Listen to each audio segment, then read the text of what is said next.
Alright, guys, so thank you for being here. There's only 4 of you, so I take it that you're the dedicated ones that probably traveled from somewhere outside of here. Obviously, today we have our captain, Kieron Pollard, to face the media. Another unsuccessful game for us. Less positives to take than the last match, but obviously we still want to speak to you, and he is eager to get this engagement going. So we can start with whoever has the first question. Kieron, how do you sum it up? Again, we were totally outplayed in all departments, of cricket. Again, Phillips, he batted well. Conway again batting, Brisson decently as well, and having that big partnership, took the game away from us. Between that 9 to 15 overs. So again, when these things happen, and you have some, sloppy fielding, as well, as a unit, and you don't execute to the ball, having to chase 239 batsmen are always going to be under pressure. With a performance like that, how much of it was simply great batting as opposed to maybe you guys not executing properly? What's the balance there? In all honesty, I just said it, it was 100% in the other direction that we would have planned. So I think we weren't good enough, today. We weren't good as, international cricketers. And I, take that as a chin, as the leader of this group. And, hopefully we can at least give a better account, of ourselves, on the cricket field come tomorrow.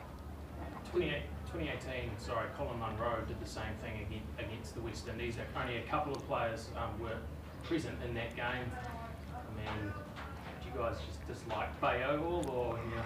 Well, I don't know. This is my first time here actually.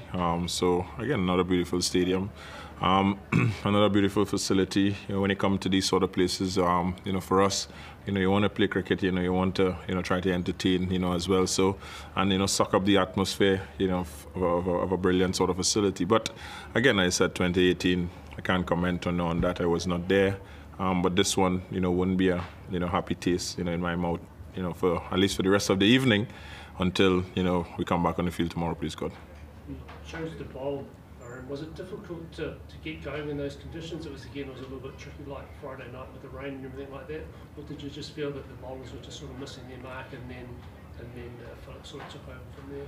In those conditions, I believe 110 times out of 100, the guy that won the toss is going to bowl. So obviously, again, the game finished in brilliant sunshine. Certain things you can't control, but you can't control the present which is in front of you. And I thought, winning that toss in those conditions, as much as, we want to execute, the batsman would have been under pressure as well, with rain drizzling, breeze blowing, cold as well, trying to maximize. So again, it was more of us not really executing. And again, I look at it between the overs 9 to 15 per se. That's where it kick-started, because within that, we were within the game. After 6 overs, they were 49 for 1. After 10 overs, they were 84. So again, more often than not, you double that in that space of time. That's 160, 170 runs, and this wicket would have been, at least par. Or even if they got into 200, psychologically, I think you'll have chased it. But from the time they got, 220 plus, it was always going to be difficult. So, and we didn't help ourselves in the field. And then on the opposite side, in less than an hour, you see the New Zealand guys diving around, saving boundaries, taking magnificent catches. So again, we see who were up for the contest and who wasn't.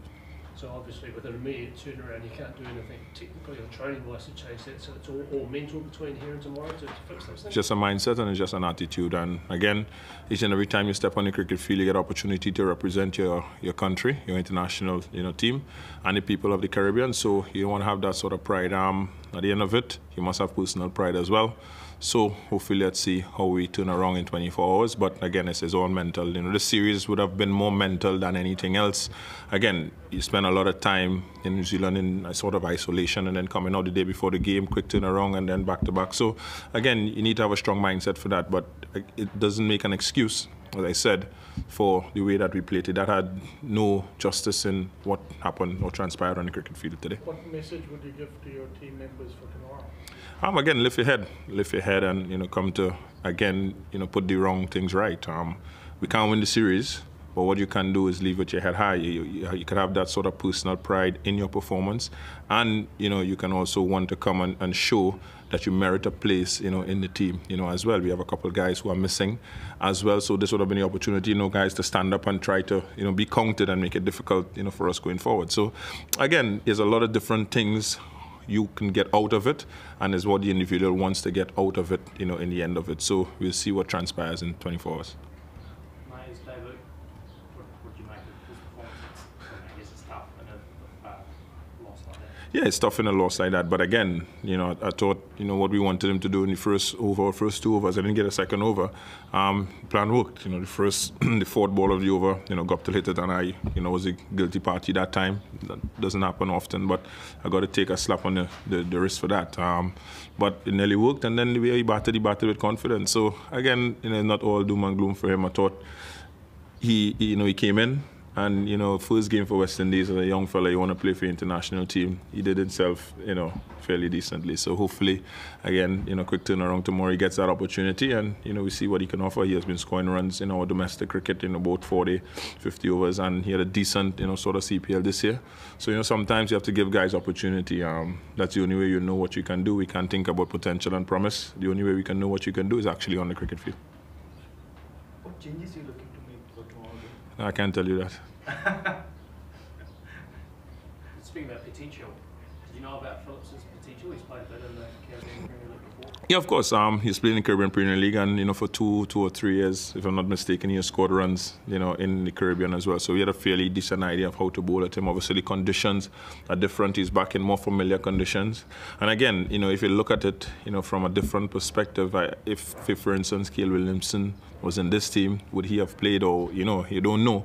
But he has made himself, counted, scoring 100, today and fielding magnificently. So these are the things sometimes as individuals you need to look at on the opposite side to see if you can go out and try to emulate. So again, well-played team scoring 190 T20 game is always fantastic. You mentioned a couple of times about players being in mental space, rain, this isolation. Do you think that has played a big role in your preparation and your development? Well, in all honesty, it is what it is. In life, sometimes you can only control what you can control. We knew from before that's what's going to happen. We came here, we had to endure it. It is what it is. What you can control is your attitude on a cricket field. What you can control is your body language. What you can control is doing the basic things. So again, as I said from the start, and I'm going to say it again, we're not going to use that as an excuse. I'm definitely not going to use that, as an excuse. We turn up the franchise cricket at times 2 days before you slot straight into a team. So it's about what you want to accomplish on the cricket field, and it's as simple as that. Well, enough. Thanks, John. Thank you.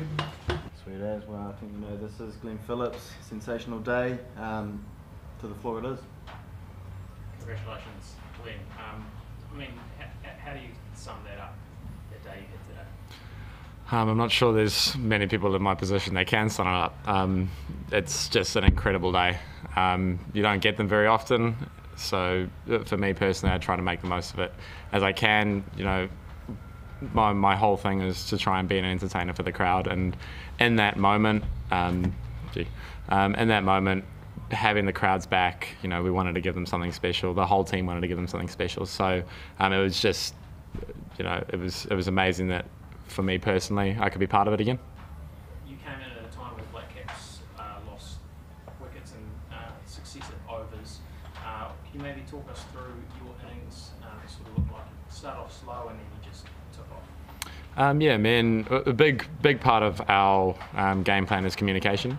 Reading the situation, adjusting to it. So for me and Devon, we've never played with each other before, so the communication side of things is even more crucial. But we've both played a lot of T20 cricket, and when you lose 2 quick wickets, you don't want to lose 3 or 4, especially on a ground like this where it's hard to get going again on a pitch that's a little bit too paced. So we decided to give ourselves a couple of overs, but then by the time we both got going, it was 11, 12 overs, and we've got a very deep batting lineup, so that death phase could start much earlier, especially with the wind being an absolute hurricane in one direction. Making the most of that side, hitting with the wind, and basically getting our momentum going, and then even when the rain came, just carrying on from where we started, knowing we've got such a long batting lineup. You brought up the ton. It obviously meant a lot to you, judging from your reaction. What did it mean? Do you have any inkling that you were on track for that record of the fastest T20 century by a Black Cap? No, I didn't have any clue about that. I thought Munners was a long way ahead of anyone. But I guess those sort of things come when you're not looking for them. And for me personally, I've completely forgot the other part of your question. The emotion you showed, just yes. such passion. Yeah. For me, it was absolutely massive. coming back from when I started playing for the Black Caps, you know, I started well, and then whatever guys call it, I got the yips personally. Had to go back, work on things, and be able to take a step back to be able to move forward again. And then I had the opportunities in the Caribbean, which slowly worked my confidence back into it, had a couple of good performances. Being able to come out against these boys, people I know, has a massive part to play in it, and be able to produce the kind of freedom in my performance was the biggest thing for me. And yeah, I was absolutely ecstatic. You know, you don't get those very often, and I was going to enjoy it. You and Devon put quite a bit of pressure on them on the field, both the starting your innings. Did you feel that started to change sort of like the momentum of the game, that they started to unwind a little bit then, and they started to get a little bit ready? Was that a chance to really then put the foot on the throat from there? We've always been a team that's big on our running between the wickets, especially on a big ground like this, which I feel we adapted to very well after playing at Eden Park, which is so small and twos are very hard to come by. And the awareness that both of us had, we said to each other, the moment we hit the ball, we're going to run and we're going to look for two no matter what. He's quick between the wickets, I'm quick between the wickets, so we may as well use that asset while we have it, especially when you're not necessarily in the power hitting mode. But yeah, I do think that had a part to play, because then you've got guys that have to come back in off the rope, and then you can have a little bit more room for ever trying to hit them back over their heads. For the casual cricket fan that haven't seen you bat a lot, tell us a little bit about your technique and how you've moulded that over the years to a situation where it's want it to be now, just in terms of how you face up. For me, a lot of it came from the fact that when I last played Pakistan a couple of years ago, they came in at my hip, my back hip a lot, and I didn't really have an answer. A lot of guys gave me width, or they bumped me, and I basically got away with that. But at international cricket, when guys don't give you what you're after, you have to change and you have to adapt yourself. So for me personally, a lot of things that were happening was my bat was coming down on a wrong path, and one day I saw a interview, or basically analysis of Steve Smith's technique.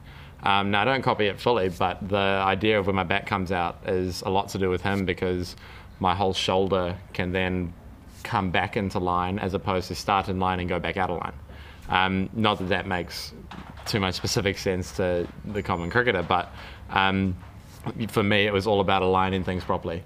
And then in terms of the foot movement, it was just about being able to get my body moving in time to be able to have the most rhythm at the point of release, and having my head as still as possible. And the idea is that the only thing consistent is that there's nothing consistent.